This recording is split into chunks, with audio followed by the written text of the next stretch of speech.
नमस्कार, मैं अखिल श्रीवास्तव भारत मौसम विज्ञान विभाग की दैनिक परिचर्चा में स्वागत करता हूं। इसमें हम देखेंगे कि पिछले 24 घंटों के दौरान मौसम कैसा रहा और अगले एक सप्ताह के दौरान मौसम के कैसे रहने के मिजाज हैं। अगर हम मुख्य घटनाएं देखें जो भारतवर्ष को प्रभावित कर रही हैं, तो हम देखेंगे कि हमारा दक्षिण पश्चिम मानसून है, इसने आज और थोड़ी सी प्रगति की है और इसने आज केरला के जो हमारा स्टेट है उसको पूरा कवर कर लिया है। इसके साथ साथ जो हमारे पूर्वोत्तर भारत के राज्य हैं, इसके भी बहुत बड़े हिस्से को इसने आज कवर किया है।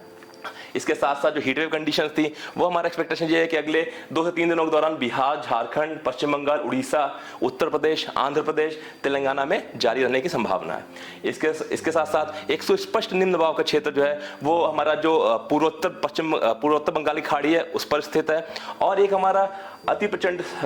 चक्रवाती तूफान जिसका नाम बिपरजॉय है वो अभी जो हमारा पूर्वी मध्य अरब सागर है उसके ऊपर केंद्रित है। अगर हम इन घटनाओं को डिटेल में देखेंगे तो हम पहले देखेंगे जो घटनाएं पिछले 24 घंटे में रिकॉर्ड की गई हैं, तो हम देखेंगे जो हेलस्टॉर्म यानी वज्रपात जो है वो हिमाचल प्रदेश, जो हमारा पश्चिमी मध्य प्रदेश है और मध्य महाराष्ट्र के इलाकों में 1-2 स्थानों पर देखने को मिली है। वहीं अगर हम भारी वर्षा की बात करें तो असम, मेघालय और जो हमारा तटीय कर्नाटक का इलाका है वहां पर भारी से बहुत भारी वर्षा कुछ एक स्थानों पर रिकॉर्ड की गई है। अगर हम तापमान के बारे में बात करें तो हम देखेंगे अधिकतम तापमान जो हमारे मध्य भारत और उससे लगा हुआ जो पूर्वी भारत का इलाका है वहां 42 से 44 डिग्री सेंटीग्रेड के आसपास तापमान रहे और इसके सटे हुए बाकी इलाकों में जहां आप लाल रंग से देख पा रहे हैं वहां 40 डिग्री का आसपास तापमान रिकॉर्ड किए गए। वहीं अगर हम उष्णलहर के बारे में बात करें तो हम देखेंगे कि जो हमारा पूर्वी उत्तर प्रदेश, बिहार, झारखंड, पश्चिम बंगाल का गंगीय क्षेत्र और जो उड़ीसा के क्षेत्र हैं यहाँ पर कुछ स्थानों पर उष्णलहर और प्रचंड उष्णलहर की स्थिति रिकॉर्ड की गई। अगर हम वहीं बात करें मानसून के बारे में कि आज की मानसून प्रगति कैसी रही, तो हम देखेंगे कि हमारा अरब सागर है, इसमें आप देख सकते हैं जो ये नीले रंग की रेखा दर्शाया गया है मानसून प्रगति को। तो आज 10 जून के दिन में इसने पूरे केरला के स्टेट को कवर कर लिया है और वहीं जो हमारा पूर्वोत्तर भारत के जो स्टेट्स हैं, जो राज्य हैं, उनके बहुत बड़े हिस्से को आज इसने कवर कर लिया है। इसके साथ साथ अरब सागर और पश्चिम और बंगाल खाड़ी में भी इसने आगे प्रगति की है और अगले 2 दिनों के दौरान में कंडीशंस की हमारी उम्मीद यह है कि वो और फेवरेबल रहेंगी और दक्षिण पश्चिम मानसून में और प्रगति देखने को मिल सकती है। अगर हम मुख्य रूप से जो सिनॉप्टिक घटनाएं जो आज भारत को प्रभावित करें उनको देखें तो हम देखेंगे एक पश्चिमी विक्षोभ 55 डिग्री ईस्ट लॉन्गिट्यूड पर स्थित है और इसके साथ साथ एक जो चक्रवाती परिसंचरण है वो पूर्वी बिहार पर स्थित है और इससे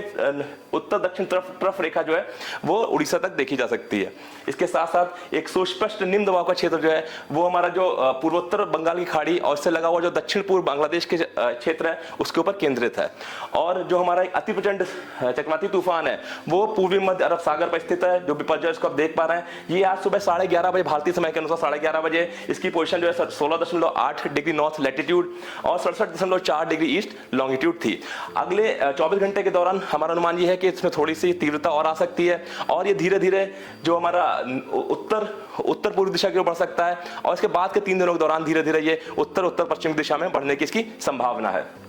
अगर हम फिशरमैन वार्निंग में बात करें यानी मछुआरों भाइयों के लिए तो हम देखेंगे हमारा सौराष्ट्र और कच्छ का इलाका है, इसके आसपास के सभी इलाकों में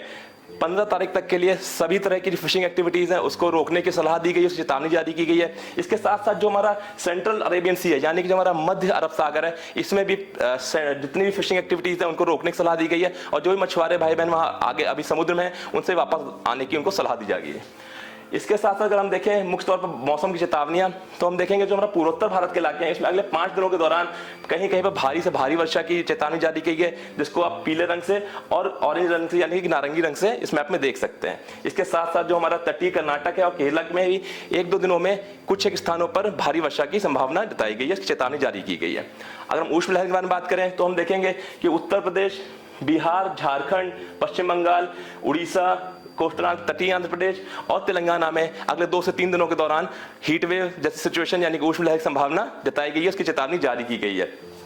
वहीं जो हमारा गंगीय पश्चिम बंगाल है यानी गंगेटिक वेस्ट बंगाल उड़ीसा में इसमें अगले 4 दिनों तक भी हमें उष्णलहर या हीट वेव की संभावना जताई गई है, उसके लिए वार्निंग इशू की गई है। ये आज तक की